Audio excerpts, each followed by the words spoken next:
Hello दोस्तों, मैं हूं धीरज कुमार विश्वकर्मा और आप देख रहे हैं आपका अपना YouTube channel DK concept academy. तो आज मैं आप लोग के लिए लेकर आया हूं लीनियर इक्वेशन का पार्ट 2। जैसा कि हमने पहला वीडियो में लीनियर इक्वेशन पार्ट 1 बना दिया था। जिन बच्चों को ये समझना है तो वो जाकर सबसे पहले पार्ट 1 का वीडियो देखें तो आपको अच्छे से समझ में आ जाएगा। उसके बाद आप पार्ट 2 का वीडियो देखिए, ये भी आपको समझ में आने वाला है। तो चलिए आज शुरुआत करते हैं कुछ क्वेश्चन से। पहला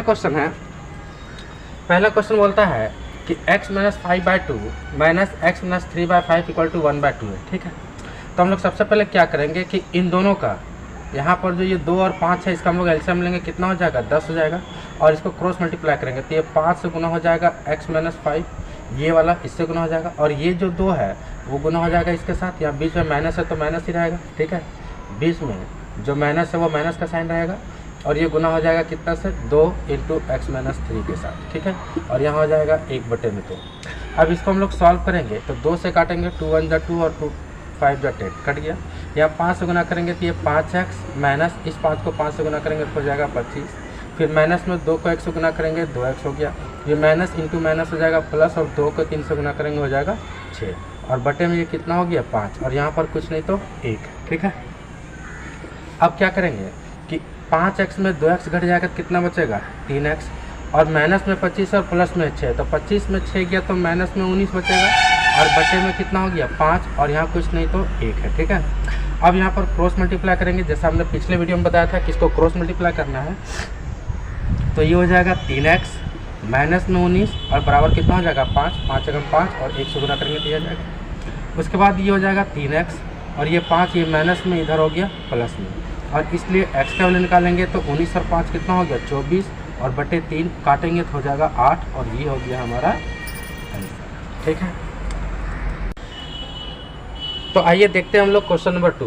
क्वेश्चन नंबर 2 में देखिए 3 × 5x - 7 है और ये लिखा हुआ है। तो हम लोग क्या करेंगे, इसको सबसे पहले इससे गुना करेंगे तो ये कितना हो जाएगा 5 × 3 = 15 और x हो जाएगा। और ये माइनस 3 को 7 से गुना करेंगे तो 7 × 3 = 21 हो जाएगा। माइनस में यहाँ पर कितना हो जाएगा 9 दूनी 18x। ठीक है, ये 18x हो गया, और माइनस माइनस प्लस हो गया, 11 दूनी कितना हो गया 22। यहाँ पर कितना होगा 8 चौक 32x माइनस 13 चौक 52 और माइनस में 70। ठीक है, चलिए अब क्या करेंगे, ये 15x में 18x घटाएंगे कितना बचेगा माइनस में 3x। क्योंकि माइनस का साइन बड़ा है और बड़ा संख्या 18 और इसका साइन माइनस है, इसलिए इसको घटाएंगे तो ये माइनस में हो जाएगा। ठीक है, अब ये 22 जो है प्लस में और 21 माइनस में है तो घट जाएगा, कितना बचेगा प्लस में 1 बचेगा, क्योंकि 22 में 21 जाएगा तो 1 बचेगा।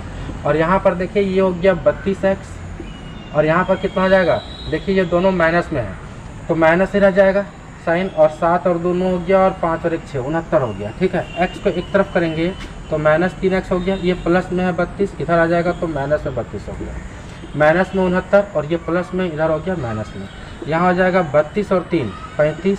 ठीक है, माइनस में 35x हो गया, और ये हो जाएगा -1 और 69 हो गया कितना 70, -70 हो गया, और माइनस माइनस 1 कट जाएगा। और इस तरह से हम लोग x का वैल्यू निकालेंगे तो 70/35, और 35 दूनी क्या हो जाएगा 70, और ये हो जाएगा 2 आंसर।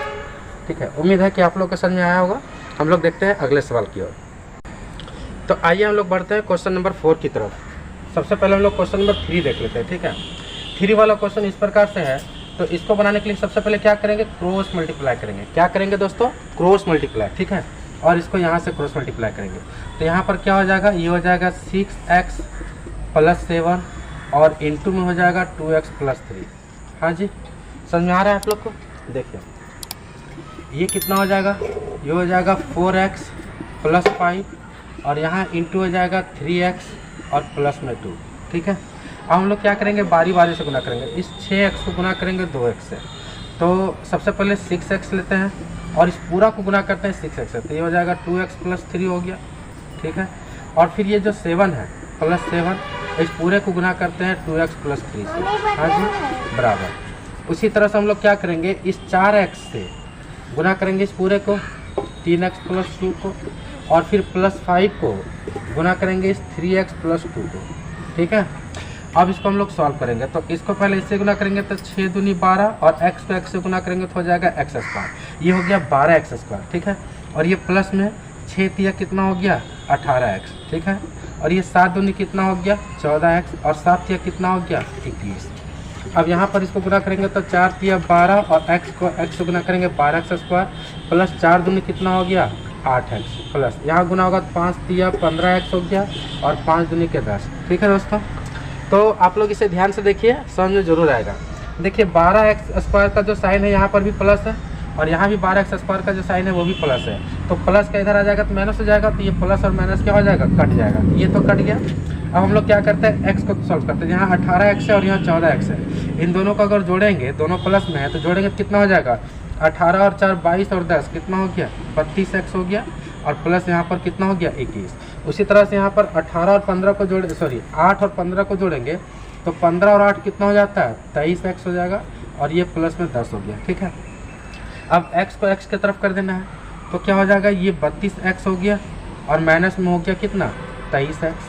उसके बाद यहाँ 10 बच गया, ये प्लस में इधर हो गया तो माइनस में। अब यहाँ से सॉल्व करेंगे तो यहाँ कितना बच जाएगा, यहाँ बचेगा 32 में 23 गया तो कितना बचेगा 9 बचेगा, 9x बच जाएगा। ठीक है, और यहाँ कितना बचेगा माइनस में 11 और इस तरह से x का वैल्यू निकालेंगे तो -11/9 हो जाएगा। ठीक है दोस्तों, ये हो गया आंसर।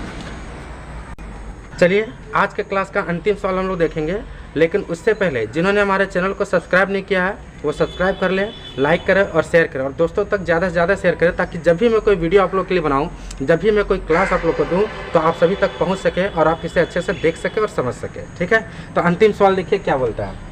अंतिम सवाल में हम लोग क्या करेंगे, लिखा हुआ 3t - 2/4 - 2t + 3/3। ठीक है, इसको सॉल्व करने के लिए सबसे पहले 4 और 3 का एलसीएम लेंगे। तो 4 और 3 का हम लोग अगर एलसीएम लेते हैं तो 4 और 3 का एलसीएम कितना हो जाएगा 12 हो जाएगा। 3 से इसको गुना करेंगे तो इस 3 को इससे गुना करेंगे 3 3 या 90 हो गया, -3 से गुना करेंगे तो 2 को तो हो जाएगा 3 दूनी 6 और माइनस का माइनस ही रहेगा। ठीक है, 4 से गुना करेंगे तो 4 दूनी कितना हो गया 80 और माइनस इंटू प्लस क्या हो जाएगा माइनस और 4 3 हो गया 12। ठीक है, अब यहाँ पर कुछ नहीं तो 1 है और हम लोग इसका क्रॉस मल्टीप्लाई करेंगे तो एलसीएम ले लेते हैं तो ये हो जाएगा 3। ठीक है, और ये कितना हो जाएगा 2 - 3t। ठीक है, चलिए यहाँ पर क्या करेंगे 9t में से 8t चला गया तो बचेगा t 1t और -12 और -6 माइनस हो गया 18 और ये बचा कितना बटे में 12। यहाँ पर हो गया 2 - 3t और बाय 3।